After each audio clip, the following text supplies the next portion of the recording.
Well, let me just start it like this. Who do you say you are? Who do I say I am? Yeah, Wow, that's a deep question. um, in terms of just in general, however you want to define it. I guess I'd say in general, personally, um, career-wise, like just whatever you're focusing on at the moment. I would say I am a very strong, creative Black woman, a writer, a mother, a friend, a sister, and an all around dreamer. I sometimes I sit and I like when people really ask me what I do, I want to say I dream for a living, but but yeah, that's how I would describe myself. It's pretty cool. So, what part of the country are you from? Born and raised in Detroit, Michigan. Still live in the area. I live in a very small suburb right outside of the city, like literally the city is across the street. But born and raised in Detroit. Um, yeah, that's where I'm from. And I know I met you through I guess we call it what a mastermind group or a mutual group, Breathe University, Yeah, you call it mastermind. and that what was that like 2 years ago, 3 years ago? Um, When I've been in. It was 3 years for me this July. So yeah, three. It was 3 years ago, probably. and it's funny because I feel like that's going to become a soundbite. I've already heard myself say that over and over. But the like a lot of the people that I've interviewed so far have come either from. Am I cutting out? No. Okay, I was just saying it looked like either my internet was going badly or something. Okay, it never mind. But a lot of people that I've been interviewing for this have been in Breathe University or BU for short because a lot of people are like of different backgrounds. Majority are in like the entrepreneurial space, but I just keep finding everyone that I'm meeting within the group is like super interesting. They're doing interesting things. Like you say, you dream for a living, but like that doesn't mean you just sit around and daydream. Like you're actually creating and producing stuff. Right. And I think I'd maybe run into a little bit of what you've written before. Do you do a blog or like, or do you, what do you do with your writings? So there are a couple different categories of the type of writing I do. I do have my own stuff that I publish on Medium from time to time. Okay, It should be a whole lot more consistent, but it hasn't been lately. I do ghostwriting projects for clients, as well as email marketing and copywriting. So you've probably read quite a bit of things that I've written or had something to do with in some way, form, or fashion. okay. So do you do like you do a lot of outsourcing work, just like whoever needs it, you When you say outsourcing, meaning do I outsource projects that I get? no, like do people come to you? What is it? I'm thinking of like Zip recruiters say if like there's a project that somebody needs done, and they put it out there, like you're able to grab it and say, okay, like I can do that, like I can ghostwrite for you. So no, my ghostwriting clients are generally are people who know that I do it, and it's kind of a word of mouth thing. I don't I don't promote that service at all. Actually, the people who I've done ghostwriting projects for and the clients that I have now, it was it was I don't want to call it like a secret, but Mm-hmm. it's just something I don't promote because for one, it's time consuming. For two, it's expensive. It's not cheap for, for me to go start a project. So generally, the people who come to me for that are it's pretty much referral word of mouth, but they know what the deal is. Okay, and that is that something you've been doing for a long time, or like how'd you get into it? This is probably 2 years now. My first project was last year actually. Last year, with E's mom. Her project was a little bit different, but after I did that project, I started actually doing like real ghostwriting. But her project was the first book project that I had ever worked on, and it was pretty cool. She had the meat of the book done, but we had to come in and you know, make it sweet, so to speak. I Gotcha. had to come in rather, not we. Okay. So is that so? I guess if anybody's watching this, you wouldn't want them like hitting you up like, "Hey, can you help me write my book?" Or is that No, something? they can. it's Gotcha. it's different. So I have different tiers to it now. There's different levels of ghostwriting or book editing, if you want to call it that. Once again, it's a service I don't promote because it's generally people who know that I do that, they ask me. Um, right now, my agency is focused mainly on email marketing and copywriting, but we do offer ghostwriting and editing services. Okay. And you said I got it right. So like you work with a company or you have like an agency that you created yourself. So last year I created my LLC, which is Dropout Media, Okay. and the word dropout comes from that was about 3 years ago. I created a podcast called the College Dropout Podcast, where I interviewed successful people who didn't have a college degree. I'm a college dropout, a very proud one. So I just kind of kept it going. I created Dropout Media as an LLC to work as an entrepreneur. And earlier this year, I made the decision to go ahead and launch it as my very own agency. So as an agency, we're a digital marketing agency with a niche focus on the writing aspect. So we write all the marketing materials that make people money. So that's going to be emails, it's going to be website language, it's going to be ads. At some point, for some clients, it turns into the book. So that's where all of that comes from. Okay. That makes a lot of sense. It seems like you said you just started it last year. So do you have like a fast track way that you went about doing it, or like? So I like to say I was kind of pushed. Well, I don't want to use the term push. So I had to make a decision in March of 2018 to stay at my job and only see my kids 1 to 2 days a week, Mhm. or to take a leap of faith and really go forward with what I was already doing on the side anyway, and to really start operating in my gift. And I chose to leave. Like I said, I could have stayed, but I have 2 children, 2 boys, and I just wasn't willing to keep giving my job 60 to 70 hours a week and only Mhm. giving my kids 1 to 2 days, which I probably was going to be exhausted those 1 or 2 days. So I Right. left Chrysler. I was there for 5 years, worked as a team leader, making $25 an hour, wasn't doing a whole lot of work, taking home, shoot, anywhere from $1,000 to $1,200 a week after taxes. You know, good life, decent life. Yeah, and I left March 2018. So this March 2020 will be 2 years.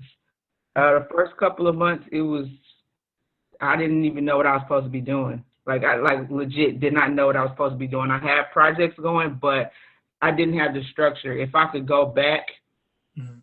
and change anything that I did right after I left, I would have hired a coach immediately. Like immediately, I would have hired a coach.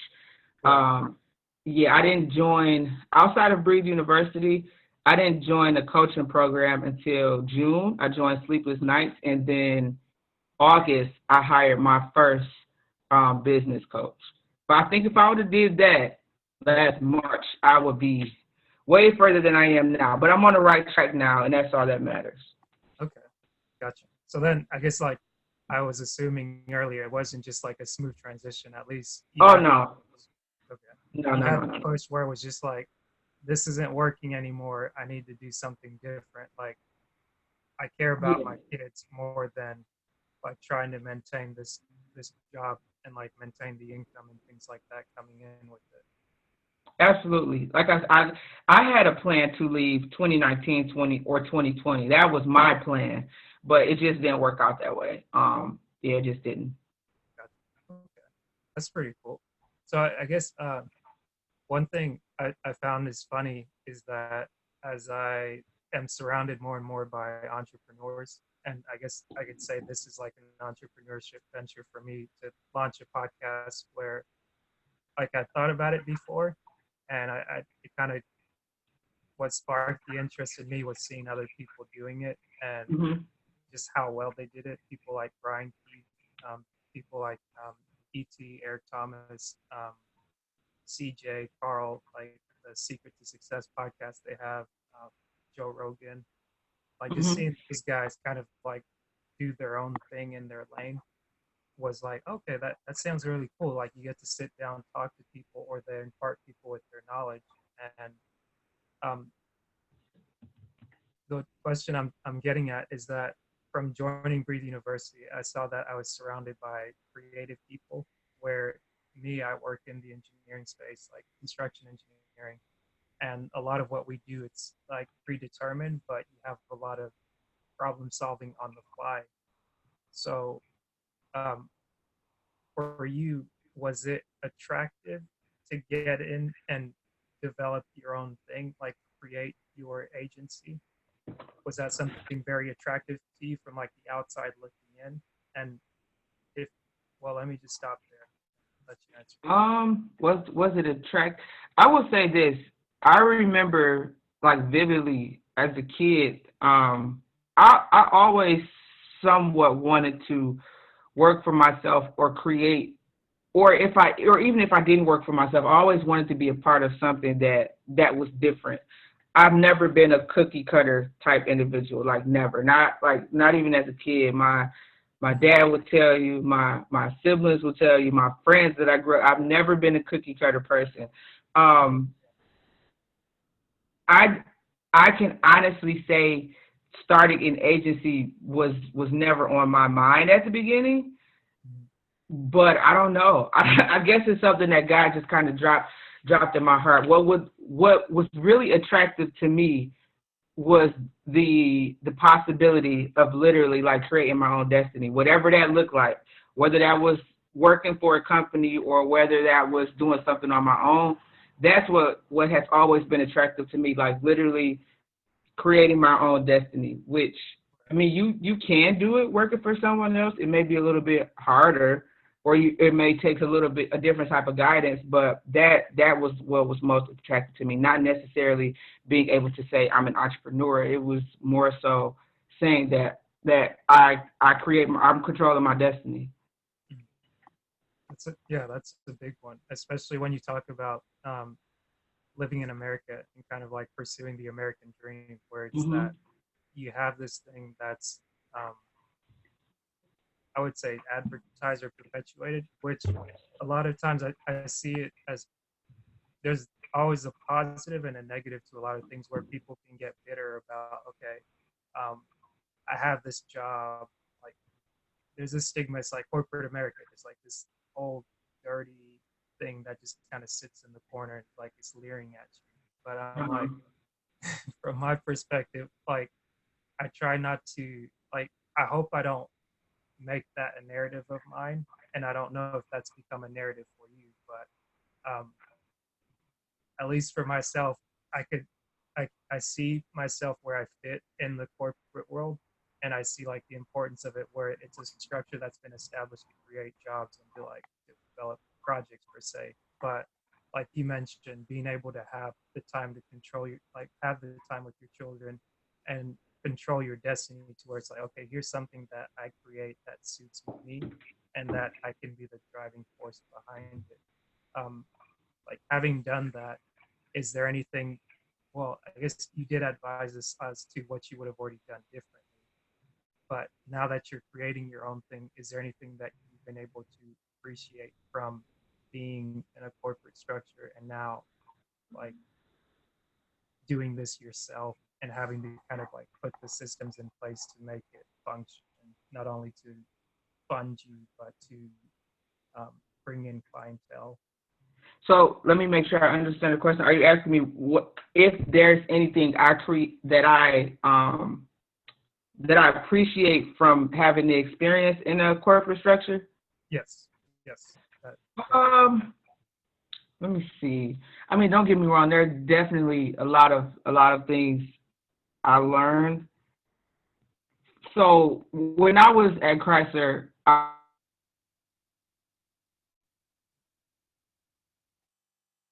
Hang on, your audio just cut out for a second.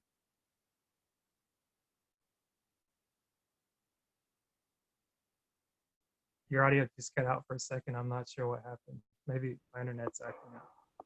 can you hear me now? Yes, I can hear you. Okay. Do you need me to start all the way over? Yes. So Okay. yeah. So when I was working at Chrysler, I worked as a team leader, and as a team leader, I had a team of between 10 and 12 people, but I was on the union side, which for people who don't know, if you work for the big three, Chrysler, Ford, or GM, there's a union side of things, which means these are the individuals who are actually building the vehicles, and then there's the management side, which are the supervisors, area managers, HR, all that stuff. Historically, these two sides of people don't necessarily get along for various reasons.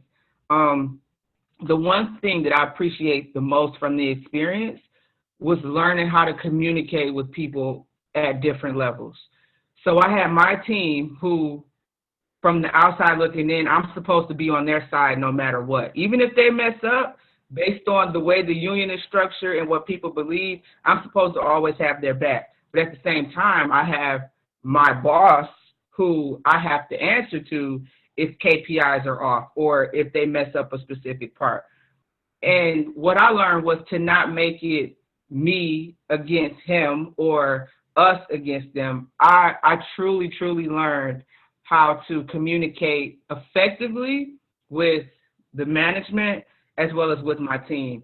I learned how to, even if somebody was in trouble or even if somebody did do something wrong, I also learned how to make my team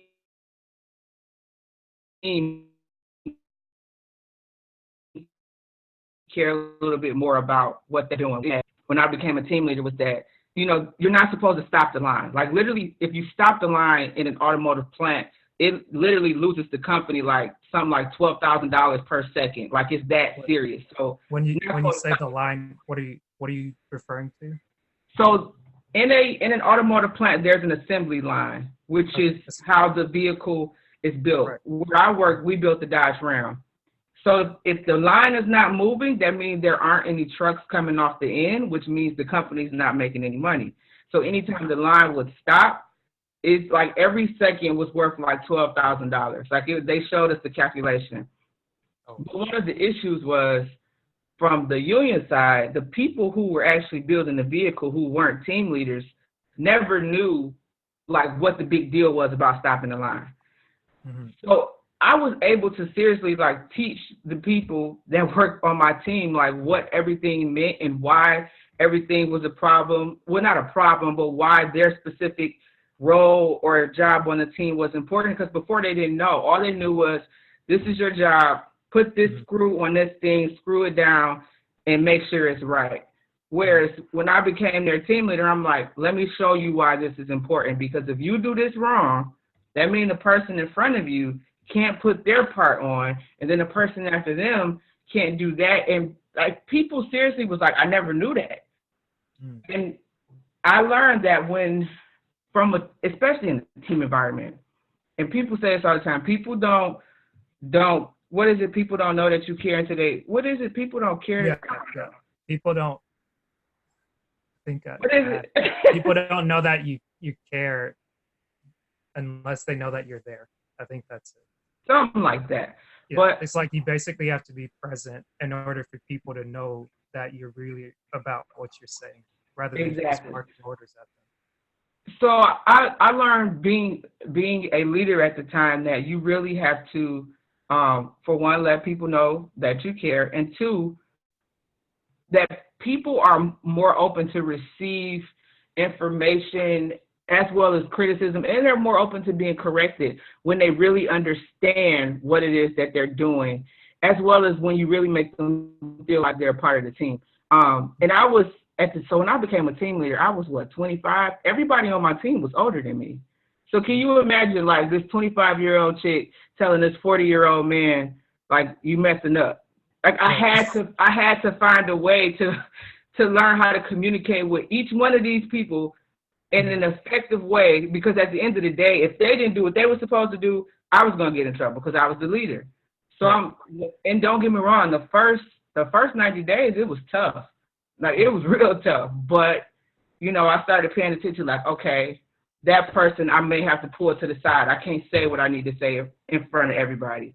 And then dealing with different supervisors, there are some supervisors who are rude, there's some who weren't. And it's like, okay, well, with him, I know I need to send him an email. Him I could talk to in general. So that's probably the one thing I appreciate. I really learned how to work on a team, within a team. I learned how to lead a team from that 5 years of experience. And it's crazy because even in my DISC assessment on the strengths page, the page where it shows your natural, like it says my ability to work effectively and lead a team is like above average. And I know that's where I got it from, because the plant environment is already not ideal, but to be able to deal with people from all different walks of life, all different backgrounds, all different ages, all different attitudes, and I never used to let it get to me because, I don't know.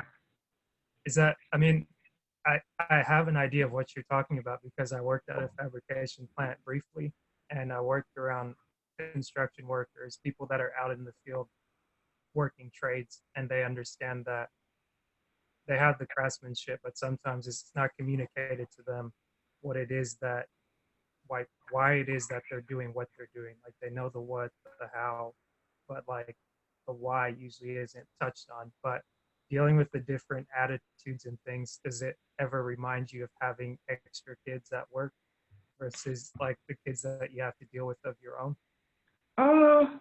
Not really, because I think at the time my kids were younger. But at work, one of the things I realized with, especially when you have like the difficult people, is that a lot of times, whatever, like, they bring their issues to work. So a lot of times they're being difficult, not because they want to be difficult, but because they got something else going on. Right. And I mean, that just is what it is on that end. I never, to be honest, in all 5 years, I really only had one really, really difficult guy. But after probably about 6 to 8 months, he learned, like, it was really a respect thing. He felt like I wasn't capable to do the job because he was a guy, I was a girl, but whatever. But we learned to respect each other, and he, like, literally told me he respected me because I didn't let him bully me. He tried to, like, he would do all type of crazy stuff. He would have somebody caught, because another thing when you work in that environment, if somebody has to leave on your team and there's not an extra person, as the team leader, you now have to go get on the line. So he would try to do stuff like, you know, get sent to medical saying something was hurting because he believed that I couldn't do his job, you know, threaten to say he's going to have somebody call him out so he can go home. But I was so good at what I did that my supervisor, even if he did do stuff like that, my supervisors would always find somebody to come do his job because they knew I was a better asset off of the line more so than I was on the line. So, but after a couple months, like, it was just a respect thing. But other than that, I didn't really have a lot of difficult people that I had to deal with, not on my team per se. That's really good. I know you mentioned the assembly line a lot. Did you, like, as a team leader, were you required to work the assembly line before you got to your position? Yeah, so when I first started at Christ. Oh, wait. Your volume just went out again. It could be my internet or this phone. Can't hear you. You said, okay, now.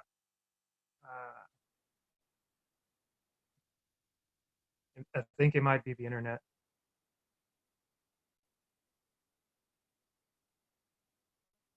Give me 1 second. Let me grab my phone, and I'll be right back. Can you hear me?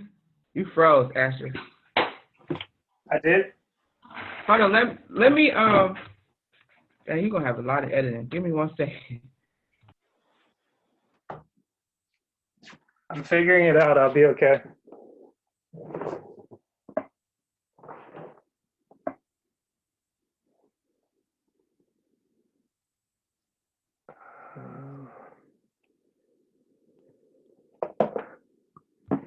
you hear me now? Yeah, I can hear you. I was gonna. Do you want me to just call in? Would that be easier on your end, or you think we okay? I think we're okay now. For some reason, it just froze up, but if it does it again, I can just let you call in and I can record it from my phone. Like, No, this should be. You know, sometimes mine work better when I got the video off too. Or did you want the uh, video on? Do you need it on? no, it's fine. I like your style. I think you're doing your keynote with the red Yeah. seats. Yeah, I was. But oh yeah, as I was saying, so when I initially got hired in, I was hired to work on the assembly line, and Okay. I remember after like my first 2 days, I was like, I'm not gonna make it. Like I literally told myself I have to get off this line if I'm gonna keep this job because it's hard work. I mean, you're standing up for 10 hours, you get a Mhm. couple breaks and a 30-minute lunch, but like the line is constantly moving. Like it's not an easy working atmosphere, especially if you're not used to manual labor. And at that time, that was the first job I had ever had that consisted of manual labor. That's the only job I've had that was manual Got labor. Um, so there was the opportunity to sign up and be a team leader. The only requirements was that you had to have good attendance, which I had. You could have never been suspended, and you had to have been in the company within 90 days. Right. Now, historically, people don't become team leaders as fast as I did. Like it's literally something that normally takes a couple years for various reasons.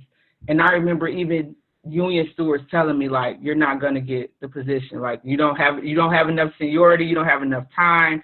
Even though the job wasn't completely based on seniority, it Right. would become it only became a factor if because you had to take a test and all this stuff, but it only became a factor if you and someone else ended up with like the exact same test scores and both of you passed the Mhm. interview portion. Okay. So I mean I didn't listen. I'm one of those people, the worst thing you could do to me is tell me what I can't do. They were like, you're not gonna win, you're not gonna get it. Well, not win because it wasn't a voting process. They were like, you're not gonna get it. So I obviously I applied anyway, passed the Right. test. I think I got like one wrong. It was all about what was I forgot the name of the system that they were using. And then I had Just cut out.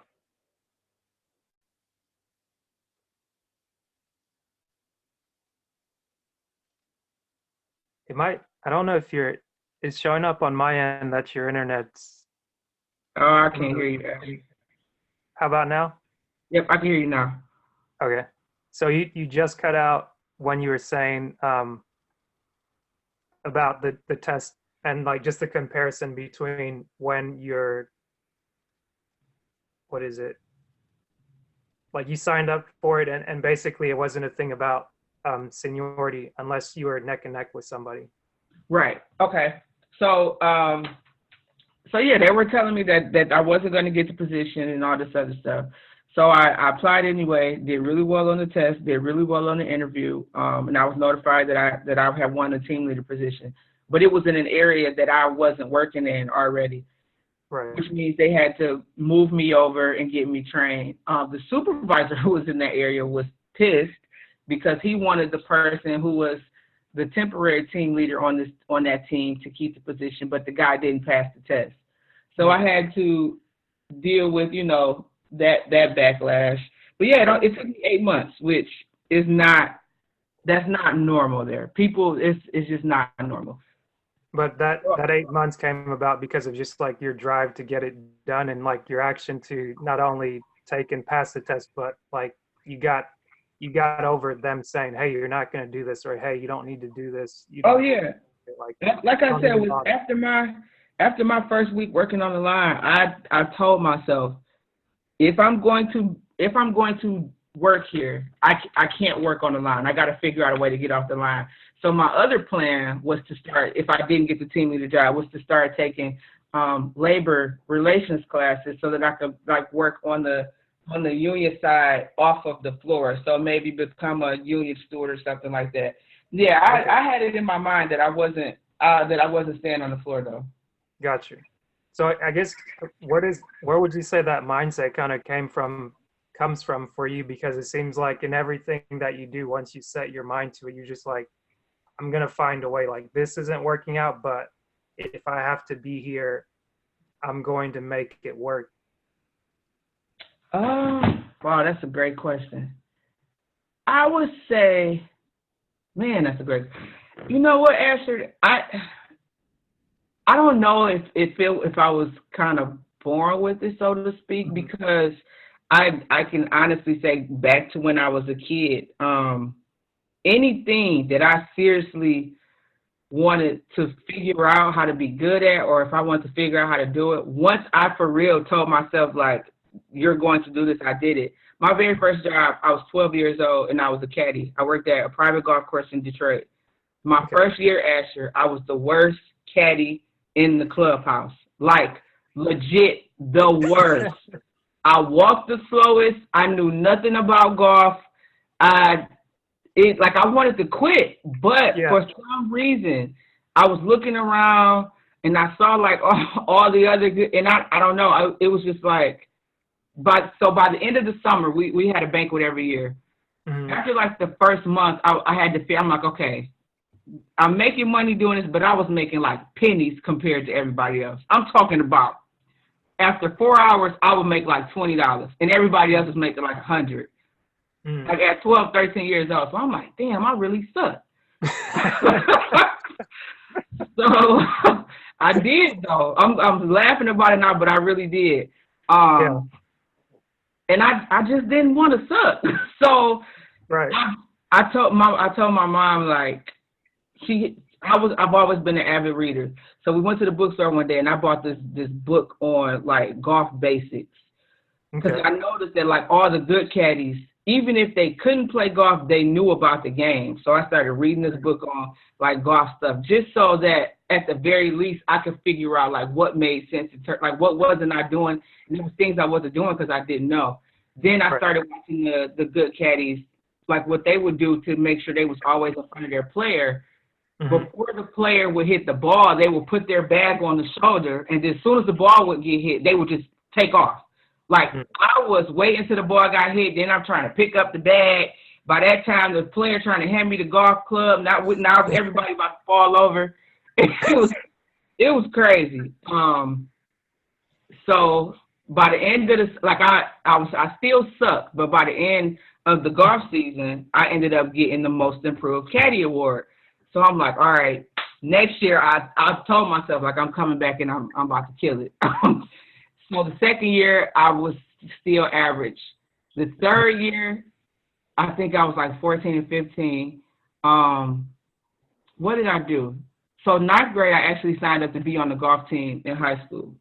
Okay. Made the golf team, and like I had a really great coach, and I ended up being a decent golfer. But that was also the year. So there were four levels of caddy. There was they called it rookie, which was your first year. There was intermediate, there was captain, honor, and then master. 5 levels. So the third, generally, it takes you a year to get through every level, right? So the first year, by the end of the first year, I ended up, no, I was still a rookie after the first year. So the second year, I started off as intermediate. By the end of that summer, I became a captain, which is unheard of. But once again, it's like I made my mind up, like, I don't want to suck. I don't want to suck. The year that I learned how to play golf, which was how I really, really learned, was ninth grade. I came back that year. I started off as captain. By the end of the summer, I became a master caddy in 3 years, which was unheard of. But that mindset is, I didn't want to suck. I didn't want to suck, but not only that, I really had to like immerse myself into that world. Like, I literally was watching golf all day. And then with me learning how to play the game, that was a game changer, because most of the caddies couldn't play. They knew about the game, but they couldn't play. And even with that, the ninth grade year for golf, there were 2 girls on the same team as me who were sweet. They was way sweeter than I was, and I ain't like that feeling. So by the time I was so in 11th grade, no, ninth grade, it was two girls. They were the first and the second ranked players in the city. So Mhm. the next year came, I'm like, I'm not about to be less than that. So 10th grade, I was the second ranked player. Right. 11th to 12th grade, I was the number one player 2 years in a row. I don't know. It's just that Wow. I don't like sucking. I don't. And it's funny that you asked me that question, like where their mindset come from. And I think, to be honest, I think it came from my mom. Like I watched her like make nothing out of something more than once. Mhm. So yeah, I don't know. I guess that's where it does come from. That's great. I got so many stories of like where I just be, and I don't ever think about the stories either. But once Right. I make Right. my mind up, like that's it. I'm gonna Mhm. figure it out. And it's the same way with this. Like right now, my thing is making 15,000 a month. I'm Mhm. Oh I'm wow. I haven't figured it out yet, but Yeah. that's what I'm focused on. I guess I'll be talking to you offline about that because I'd like to do that. But that's an amazing response because that kind of gets me thinking. It's like, do you think and I guess I don't want to make this like too philosophical, but I'm trying to think of like interesting things to ask you to get to know you better as a person, and also just to like understand who you are and be like allow you to be able to tell your story to where whoever listens to this they can enjoy it and kind of reach out to you if they feel led to. But one thing I was going to ask, like, how did you get into golfing at first? Is that a big thing in Detroit? Nope. It was what? So my mom had no, wasn't it? One of my friends in elementary school, her mom was a teacher. Mm-hmm.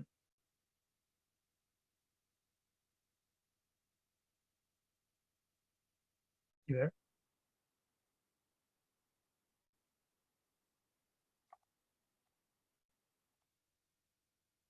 To You sign broke. up. It just, I think it just froze up again. Can you hear me? Yeah, I can hear you now. Okay. So my friend's mom was taking her to go sign up, and I just went with him and I signed up too. And it's so funny because she ended up quitting. Mm. She didn't even make it through the first summer. Right. Um, yeah, and that's what it was. and, So and you that, just got that exposed to it. yeah, I really that's exactly what it was. I just got exposed to it, and that was like my first. Like we had to be there at 6 in the morning. So 12, Mhm. 13, 14, my entire teenage years, every summer I was waking up at 5:30 to be to work at 6 in the morning. Mm. So that was a level of discipline. That was my first time being exposed to real rich people. Mhm. And then my last few years caddying, I actually worked for one specific guy who was a commercial real estate broker. Um, I actually interned for him one summer when I was at Michigan State, and that as well was when I was like, wow, people are really rich. He was a white guy, but still, that was the first time I seen a Rolex. He had a Mhm. summer barbecue and he invited me to his home. The first Mhm. time I've been in the house that had an elevator. Oh The wow. first time I had been around, like, that's when I knew that wealth was real. Right. But to go hand in hand with that, he was a white guy. Mhm. But he still had, I don't want to say he had struggled. Mhm. He was a hard worker. Right. And he was the first person that told me, I'll never forget this quote. I think I was like 15, 16 at the time when he told me, anything worth doing won't be easy. Mhm. And it's just like small stuff like that has continued, like small seeds, so to speak, that have just been planted in me over the years Right. that really, really, really helped me to get where I am today. I mean, even my uncle was an engineer for Ford for 10 Mhm. years, and he quit, cashed out his 401k, and started his own construction business. He was the very first entrepreneur I'd ever been around in my life, and he still is a huge inspiration to me and everything that I've been able to do so far. Wow. It's amazing. Yeah, it is, isn't it? I feel like I just gotta ponder that for a minute. Just like, man, okay. Yeah. So it's like, so you went from you started golfing because you were exposed to it by a friend of yours, and her mom went to sign her up. So you just ended up signing up. You kept with it just because you liked it, or you just found that interest like initially in golf? I think well, for one, I kept caddying because I knew, I mean, I could, as a 12, 13, 14-year-old kid, Mm-hmm. it was really the only job I could get at the time. Okay. But not only that, what else did I really, that environment. Like, I liked being around rich people. Right, right.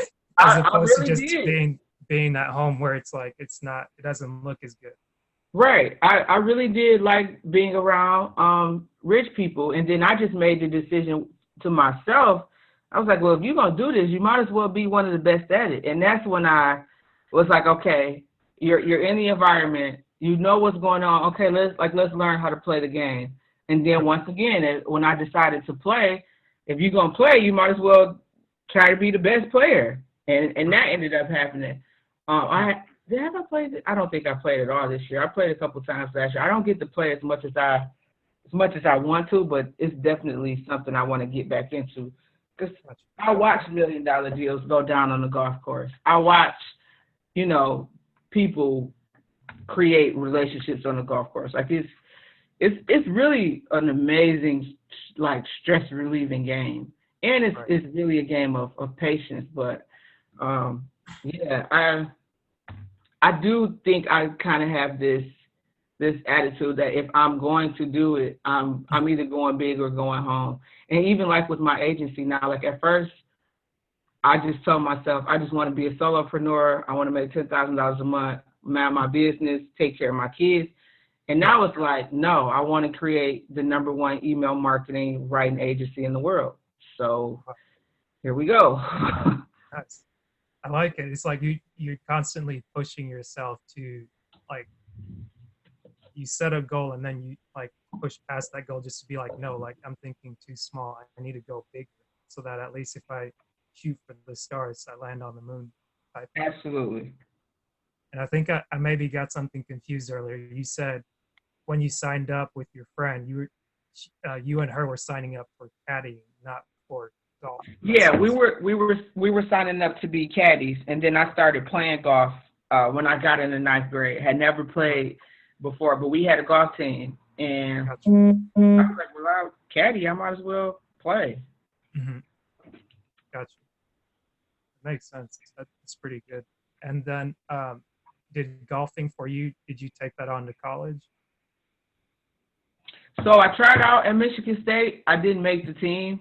Because I mean, I was going up against people who have been playing their entire lives, and I had only just started playing, 4 or 5 years ago. I'm even looking back on that. That's another thing where if I would have known better, I probably would have invested in a coach to get me to the level where I needed to be to try out again.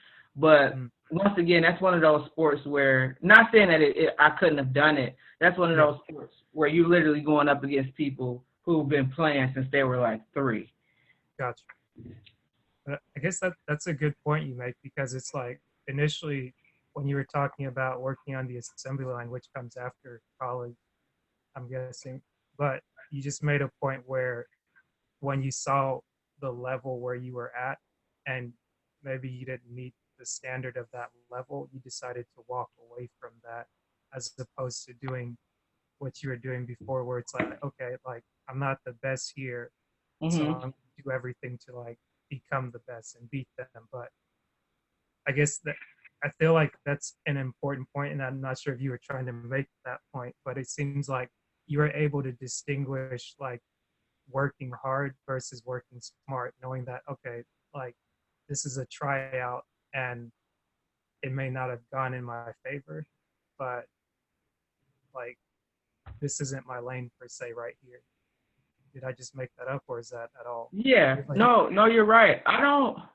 Looking back on it, I don't really know what drove me to not push harder for it. And just knowing me and the way I think and the way I go after things, it probably was something that deep down wasn't that important to me in terms of being able to play golf at the collegiate level. Like I never ever once thought about like being a golf professional. So maybe that's why I didn't push harder towards it. That makes sense. I do believe there are certain things that like in my mind I know I have to make happen one day. And I'll just give you a quick example. Like right now, I am focused completely on like email marketing, copywriting, and things of that nature. But in my mind, one day I'm going to complete a movie or television script that gets created. I have 3 scripts I've been working on for 2 years. And although they're not the priority right now, that's one thing that I'm not ever going to let die. And was actually on the plane when I was on my way home looking at like there's a film festival, the African American, there's a festival every year that I didn't get a chance to go to this year, that's in Atlanta, that I'm already in my mind. It's like I need to get there, whether or not I have a script done or not. Like that's the first step. So there are certain things that I'm absolutely not going to not let happen. And some of the things that I feel like I may let go of, I don't want to say easily, but just move past, are things that probably weren't that important to me to begin with. But I never thought about being a professional golf player. I never really thought about playing in college. I just saw that they had open tryouts, and I was like, I'm just going to go try out and see what happened. But when I was in high school, I was like, I want to be the best player in the city. I didn't leave high school and say I want to be the best player in the NCAA. Gotcha. Okay. That's a great point. Because initially the whole thing for you to just get in there was just to become a better caddy or the best caddy you could be. That's exactly what it was. It was like I knew another thing that was going to set me apart from the rest of the caddies was actually being a good player. So I'm like, okay, let me learn the game because I want to be the best caddy, because being the best caddy means you make the most money, so to speak. So, yeah, I never thought about that either. But, yeah, that's what pushed me there. That's a great point. And I guess I may have to cut this a little bit short, but I definitely feel like we got to continue it. And like, I'm curious to ask about your, like how you dropped out of school or dropped out of college. Like, could you present it in a way? Well, can you give me like a brief synopsis of like what happened, or would you like people to kind of go and follow you, like go back if you have a podcast that talked about it on the is it the Dropout podcast? It's actually not. I don't even think it's on whatchamacallit no more. So yeah, I don't mind telling the story. Okay. So I got obviously I'm a writer. So when I went to Michigan State, I went to school for journalism. I thought I wanted to be a journalist. And this is to make a super long story short. To make a super long story short, what happened was I was in the journalism program, got caught up like being super busy. And I had a good GPA at the time, but I got caught up being super busy, and I basically made up a story because I didn't have time to complete it. For whatever reason, this teacher actually decided to check my story out, which normally I had never done it before, but I know other people who did, and they never got caught. For whatever reason, she decided to check mine out, and I ended up she failed the class because plagiarism, right? Not supposed to plagiarize, which I get. And I had never done it before, but I literally, looking back, I wish I would have just not turned the project in versus trying to plagiarize it. But I knew if I turned the project in and I did well, I was going to get an A in the class, which was going to put me on the dean's list that semester. And I hadn't made the dean's list yet. So I made up the story, plagiarized. They kicked me out of the program, and I had to change my major. They didn't kick me out of school. They kicked me out of the program. Had to change my major to advertising. Okay. Once again, to make the story short, I never bounced back from being kicked out of the program. I was depressed. Like I felt like a super failure. I didn't put forth the right amount of effort in the advertising program. I probably could have done really well. Yeah. then I ended up on academic probation, had to sit. Oh, you just got out. Dang it. Man. I think that might be the perfect place to like stop it and then have you come back on and redo or just continue the story. Can you see me or hear me? I hear you now. Okay. What part did I stop? Did you hear So last? you said you just got dropped from the program, so you switched from journalism to um, Advertising. advertising, and then since you never recovered from getting kicked out of the journalism program, it just seemed like you were just on a slippery slope. And yeah, that's where. Yeah. So I never really recovered from that. Wasn't putting forth the right amount of effort. They put me on academic probation. Came back off academic probation, still didn't really do what I was supposed to do. And then the year that I took a year off, and then the year I really told myself I was going to, try again, I ended up getting pregnant with my oldest son. So I had him, but still, even after that, I was like, I had the opportunity to still go back. And I was commuting from Detroit to Lansing, tried that, just didn't work. And then my mom passed away, and then it was just like, maybe this is just not for me. And I just never, even after I left Michigan State, I enrolled in the local community college down in Detroit. That didn't work out. But looking all the way back on it and looking at all of my different experiences from, I don't really know what it was. Because my first 2 years, I did really well. I did well because I was focused. Right. And I think me getting kicked out of the journalism program and having to find a different major, I just wasn't interested no more. And that just took me down a rabbit hole. Looking back, I would have done a whole lot of things differently to really push myself to finish, but it is what it is. Okay. Have you written anything on that or like captured that in scripts? Have you written anything on that for yourself personally, or just like to be able to get over the hump of like dropping out of school and then transitioning to where you are now? I'm not sure what kind of time frame that is, but being to where you've gone through a corporation, you worked on the union side, and now you're running your own agency, and you're setting goals that, okay, this is what I want to do. I'm not there yet, but I'm going to figure it out. And you're back into that like focus mindset. Like, what did you do to like get the switch to turn back on? I would say the switch was turned back on around 2015, 2016 when I joined Breathe University. When I started listening to ET again, that's when it got turned back on. Because a lot of people don't know, he was actually my advisor for a brief minute while I was at Michigan State University. That's the first time I actually met ET before he's what everybody sees now. And I remember when The Secret to Success came out, and I was like, oh, this Counselor Eric, like he got a book now and all this other stuff. And then I, slowly but surely was seeing everything he was doing. And when they were doing the podcast initially, before they took the hiatus and brought it back, they had the Join Breathe University for 50% off thing. And then I remember they had the boot camp at Michigan State. And the boot camp was like $1,000. And I for sure couldn't afford nothing like that at that time. I wanted to go, but I just didn't have the money. But that was the week I joined Breathe University.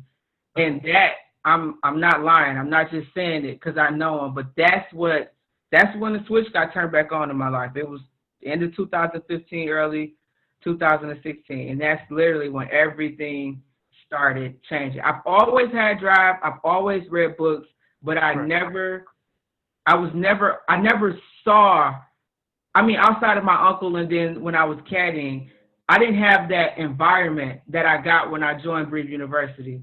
I never had it. And back then in Breathe U, like it was way more engaged than it is now. And I think a lot of that is because a lot of the people who joined back then have now elevated to the point where they just don't have time to engage as much. But Right. Join and Breathe You. Started going to the conferences. Started really listening and applying the principles and the things he was saying. Got my spiritual life together. There's Mm. still been a lot that has happened over these 3 years. Yeah. It's all gonna make for a good book one day. Yeah. It's funny because I guess I've been thinking about how I got to where I'm at now because, like myself, I've battled depression to some degree within the last, I'd say, this year, like very heavily. And then it's kind of been sprinkled overall. And I think it almost went back to like my last year of college. And I was like, I just figured it was one of those things you kind of just deal with. And it's something that comes up because I went to school in Georgia, and I went to a small sister school first, but then I went to Southern Poly, but now it's Kennesaw, and I transferred to Georgia Tech. And you hear about Tech being like this big engineering school and how the expectations are so high, but then once you get there, you realize that it's like a shark infested waters. Like everybody, like a good, like some people are there, everybody's kind of out for themselves, but then other people, especially transfer students, we all sort of look out for each other, and it's like, oh, okay, like, hey, where are you from? Like, I've got this course and that course. But regardless of whether you're dealing with professors that are just over the top or overbearing, like, you get so caught up in like performing that sometimes you get lost in the mix. And for me, I found like E.T. Eric Thomas, the hip hop preacher, as well, um, towards the end of my senior year when I was going into that last year, and it really helped me restructure my life, like you were saying, where um, at least the videos before I got to Breathe University was just like a refreshing sense of like purpose, where it's like, okay, yeah, this video called "You Matter," and it's Mm-hmm. like, okay, like I don't have to feel kind of worthless where the teachers is making you feel bad. Or I worked this job where I was a technician. We'd go to paper mills and power plants, and we do anywhere from like the temp job where you got to clean up the tanks or whatever it is that you're going to be inspecting. Usually you're inspecting welds, and you got to go there and do. I think you might be familiar with this, having worked on an assembly line. Like they've got different testing methods. Some are with like a dye, others are with a magnet and dust particles. Others are with you're checking how thick the metal is. But essentially, with this, you're working on call, and you're making. I think you start at like $11 an hour, and then you maybe get bumped up to 13. And to put it into perspective, for a lot of people doing internships in college, some people get up to like double that, like maybe 25. Some people are making like $30 an hour working for like Fortune 500 company or like a big oil company that needs engineers, people that are problem solvers to come there. So like looking at looking back at when I did that, I just felt so bad on myself to where like, am I wasting my life? Like this person's bragging about putting their feet up in the air conditioning, and they're Mm-hmm. making $25, and I'm over here sweating or I'm freezing my butt off at like 20 degrees in South Georgia or over somewhere in South Carolina, just sitting here cleaning this thing, doing manual labor, and just having somebody else like step in and kind of push me towards Breathe University. They didn't even do that expressively. They just told me about like they watch motivational videos, and it's it's always funny because just talking to somebody else that's within Breathe You, it's like the story is very much the same. And um, I always have a hard time kind of describing what it is to somebody that's not in it. And like you said before, the format's kind of changed, but like once you kind of got in it and you can connect with people on a personal level, it makes a big difference to where you might never even meet the person live face to face until like months or years down the road, but just from like that constant interaction that you guys have, it kind of creates this sense of belonging where you're like, okay, I'm home with people that care about me for one reason or another, but they just want to see you succeed in life. Yeah, absolutely. I 100% agree. That's awesome. Well, I think that's a good point for us to wrap up at. I definitely appreciate you jumping on and allowing me to interview you and get to know No, a no little bit more problem. about you. We'll definitely have to do this again, and I want to hear some more of those stories. It's real crazy. Man, when I sit down and I think about a lot of the stuff that I've had to go through to get here, and I'm still not, you know what I mean, where I want to be. Like on top of like getting divorced before, like it's a lot. It's a lot. Yeah, we'll definitely have to talk about that one if you want. But Oh yeah, I'm open and willing to talk about anything.